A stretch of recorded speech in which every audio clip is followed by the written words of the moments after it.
कुनै समय हरियालीयुक्त जंगलमा घना जंगलमा सबै जनावर खुसी साथ बस्थे। तर त्यहाँ एकजना बाँदर थियो, एकदम गफी। गफी बाँदर रुखमा चढेर ढाडसका साथ बोल्दछ। म त जंगलको सबैभन्दा चालाक जनावर हो। जे काम पनि म एक्लैले गर्न सक्छु। अनि कहिले गर्न लागेको हो त? पर्दैन। म त बस आदेश दिने काम गर्छु। एक दिन जंगलमा ठूलो बाढी आयो। नदी बग्न थाल्यो, सबै जनावरहरू त्रसित भए। हामीले नदी पार गर्न पुल बनाउनु पर्छ। सबै जनावर मिलौं। हुन्छ। जुटौं, काम गरौं। सबै मिलेर ढुङ्गा रुख ल्याउँदै काम गर्छन्।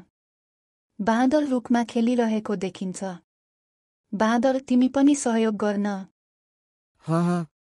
यस्तो काम त तिमीहरूका लागि हो। म त सोच्ने काम गर्छु। केही घण्टापछि पुल तयार भयो। सबै जनावरहरू सुरक्षित पारी पुगे। बाँदर चाहिँ रुखमै बसिरह्यो। उफ, सब गयो। म मात्र अलपत्र परे। हुन त म चालाक हुँ, तर गफले त पेट भरिँदैन नि। त्यो दिन बाँदरले बुझे, गफले होइन, कामले मान्छे चिनिन्छ। त्यसपछि ऊ पनि सबैसँग मिलेर काम गर्न थाल्यो। गफ हान्नु सजिलो छ, तर साँचो सम्मान मेहनतले कमाइन्छ। अबदेखि म पनि काम गर्छु। साँचो साथी बन्ने हो भने गफ होइन, सहयोग गर्नुपर्छ।